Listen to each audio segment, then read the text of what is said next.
Достар, бүгін сіздерге 5-ші столды білетін болсаңыздар, сондағы ең пайдалы осы салатты көрсеткім келіп тұр. Майонезсіз, құрамы таза бұндай салатты балалар да жесе болады. Ең бірінші термомикс чашасына қызылша саламыз. Қызылшаны қалай қайнатуды өткендегі видеода көрсеттім, соңғы видеода. Енді мен бір порцияға ғана дайындаймын. Бізге 180 граммдай қызылша қажет болады. Қара өрік саламыз, грех жаңғағын, шым-шым тұз, қаймақ, мүмкіндігінше 10% майлылық, одан көп болмау керек. Я болмаса мацони қоссаңыз болады, бірақ мен үйдегі қарапайым, қол жетімді тағамдармен жасап жатырмын.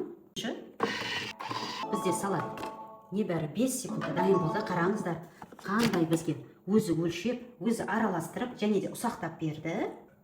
Денсаулығымызға өте пайдалы. Бұл салатты үлкен кісілерге, үйдегі аналарға, әкелеріңізге, әжелерге берсеңіздер де болады. Ішті жақсы жүргізіп, қара өрік пен қызылша анемияны көтереді. Достар, егер видеома лайк басып қолдап жүрсеңіздер, онда осындай түрде видеоларды көбірек шығаратын боламын.